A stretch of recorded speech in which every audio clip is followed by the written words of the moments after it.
guys, welcome back to my channel. I'm Ms. Diksha Joshi and today we are going to discuss about the most important thing for the preparation. तो जो चीज़ पूरी preparation में सबसे important है वो है notes बनाना, notes prepare करना.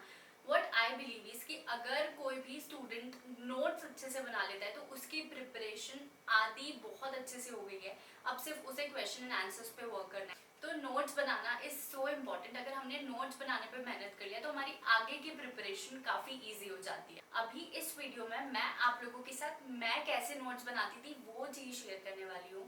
मतलब बहुत सारे तरीके से अलग अलग बच्चे अलग अलग तरीके से नोट्स बनाते हैं. यहाँ पे मैं अपना नोट्स बनाने का तरीका आप लोगों के साथ शेयर करने वाली हूँ. तो ये कुछ स्टेप्स में चलेगा, आप लोगों को ये स्टेप्स में फॉलो करना है. सबसे पहली स्टेप जो हमारी रहेगी वो है रीड द मटेरियल थॉरोली. आप जिस भी मटेरियल से पढ़ाई कर रहे हो आप पहले उस टॉपिक को बहुत अच्छे से पढ़ो. जब भी आप नोट्स बना रहे हो तो सबसे पहली चीज यही है कि आप उस टॉपिक को बहुत अच्छे से पढ़ लो. मतलब वो जितनी भी जगह से आप उस टॉपिक को पढ़ सकते हो या जितना भी आप उसके बारे में इंफॉर्मेशन गैदर कर सकते हो उसको गैदर कर लो. उसके बाद आप आपकी नोट्स बनाने की प्रिपरेशन शुरू होगी. तो फर्स्ट स्टेप इज थॉरोली आप उस चीज को पढ़ लो. मतलब अगर मैं प्रोस्पेक्टस के ऊपर मेरे को बनाना है नोट्स कि प्रोस्पेक्टस वाले टॉपिक पे, तो सबसे पहली चीज मेरे को प्रोस्पेक्टस के बारे में सारी चीजें पता होनी चाहिए. तो वो कहाँ से पता चलेगी? जब मैं उस चीज को पढ़ूंगी. मैंने एक बार बुक से पढ़ लिया, मैंने स्कैनर से देख लिया, मैं जितना भी उसके बारे में इकट्ठा कर सकती हूँ मैंने इकट्ठा कर लिया. ये प्रोसेस थोड़ी टाइम कंज्यूमिंग होगी पर एक बार अगर आपके नोट्स बहुत अच्छे से बन गए ना तो आपकी आगे की प्रिपरेशन बहुत स्मूथ हो जाएगी और आपको पता भी नहीं चलेगा आपका कब सिलेबस खत्म हो जाएगा. तो आपने बहुत अच्छे से उन चीज़ों को पढ़ लिया. द सेकेंड स्टेप है कि आपके कंसेप्ट क्लियर होना चाहिए. ऐसे नहीं है कि हमने कोई टॉपिक पे अगर हम लोग नोट्स बना रहे हैं तो सिर्फ हमने उसको लिख लिया और अब हम उसको क्रैम करें. नहीं, आपको वो कंसेप्ट समझ में आना चाहिए कि कैसे मतलब होता क्या है क्या नहीं है. क्योंकि अगर आपने नोट्स बना भी लिया और आपको टॉपिक समझ ही नहीं आ रहा है तो वो भी कोई काम का नहीं है. तो सेकेंड स्टेप ये है कि आपके कंसेप्ट क्लियर होना चाहिए. थर्ड स्टेप है जब यहाँ से हमारी नोट मेकिंग की प्रोसेस जो है वो शुरू होती है. तो आप जब भी पढ़ाई करने बैठोगे ना आप कॉपी लेकर बैठो और पेन लेकर बैठो. क्योंकि मतलब इलेक्ट्रॉनिकली चीज़ें बहुत अलग होती है. जब तक आप मतलब मेरा ऐसा मानना है कि जब तक आप चीज़ों को लिखते नहीं हो आपको चीज़ें याद नहीं रहेगी. मेरा तो यही फंडा था कि मैं जिस चीज़ को लिख लेती थी तो मुझे लगता था हाँ भी ये मुझे याद रहेगी.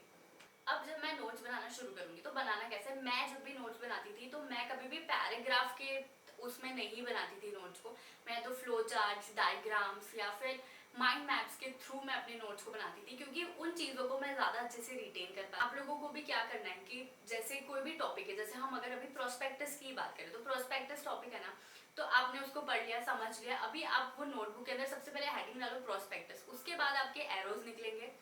उसके अंदर आपको लिखना है जो जो भी कीवर्ड्स उसकी डेफिनेशन में यूज हुए हैं वो कीवर्ड्स आपने लिख दिए. उसके नीचे फिर और बाइफरकेट करते जाना है आपको. भी उस पैराग्राफ में जितनी भी लाइंस है या जो भी चीजें इंपॉर्टेंट आपको लग रही है उन सबकी जो इंपॉर्टेंट वर्ड्स है कि ये चीज ये होती है.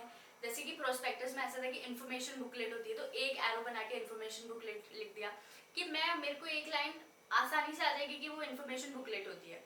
उसके बाद सेकेंड चीज कितने तरीके के होते हैं तो वो एरो बना के लिख दिया.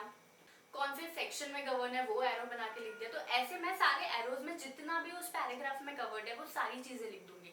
तो इससे पता है क्या हो रहा है कि एक तो चीज ये हो गई कि जो चीज मॉड्यूल में लिखी है, जो वर्ड्स यूज किए, हम लोग के साथ क्या होता है कि अगर हम लोग पढ़ रहे हैं, रीड कर रहे हैं, तो हम लोग जब हम पूरा पैराग्राफ लिखते हैं ना तो हमारा ध्यान पूरा पैराग्राफ पे होता है और हम लोग हर चीज को फिर क्रैम करने लगते हैं. और हम इस तरीके से नोट्स बनाते हैं ना कि हमने एरो बना बना के या डायग्राम के थ्रू बना रहे हैं तो जो इंपॉर्टेंट वर्ड्स है हम उस पर फोकस करते हैं. हमारा ध्यान दूसरी चीजों पे नहीं जाता. तो हमें याद रहेगा कि प्रोस्पेक्टस है तो इन्फॉर्मेशन बुकलेट है. मुझे अभी भी ये चीज याद है क्योंकि मेरे को वो डायग्राम याद आ रहा है कि ये चीजें उसमें मैंने लिखी थी.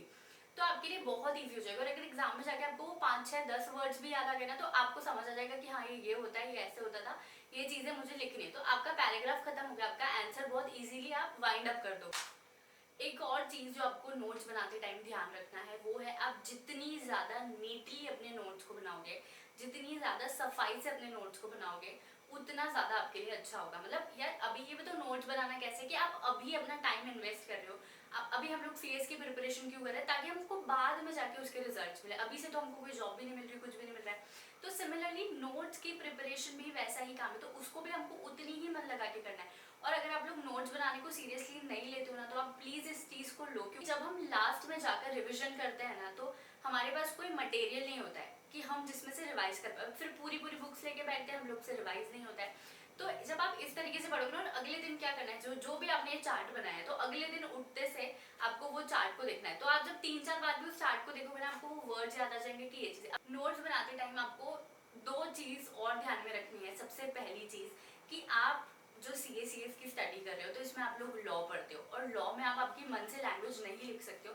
तो जब भी आप नोट्स बनाओ ना, आप मॉड्यूल की ही लैंग्वेज, मॉड्यूल के ही जो कीवर्ड्स है वो यूज करो, या फिर जो भी लॉ में लिखा है आप उसको यूज करो। कि अगर हम एग्जाम में ऐसा ही लिख कर आएंगे ना, तो हमारे अच्छे मार्क्स आएंगे। और अगर हम लोग अपने मन से लॉ को मॉडिफाई कर देंगे या कुछ और लिख कर आ जाएंगे उससे मिलता जुलता, तो वो उतना इफेक्ट नहीं करेगा, क्योंकि एक वर्ड से पूरा आंसर का मतलब बदल जाएगा। जब भी नोट्स बना रहे हो तो आप लॉ की ही लैंग्वेज में आप नोट्स बनाओ। और सेकंड चीज जो है कि जब भी आप नोट्स बना रहे हो, तो ऐसा नहीं है कि आप पूरा की पूरा पैराग्राफ उठा के लिख दिया। मैंने कुछ बच्चों को देखा है कि वो नोट्स में भी एज इट इज ही उतार के लिख देते जो कि बुक में लिखा है। ऐसा नहीं होता है। तो नोट्स और फिर बुक में फर्क ही क्या है? क्यों इतनी मेहनत कर रहे हो, टाइम वेस्ट कर रहे हो? आपके नोट्स ऐसे होना चाहिए कि जो आप एकदम देखते से आपको सारी चीजें याद हो जाए, सारी चीजें रिकॉल हो जाए।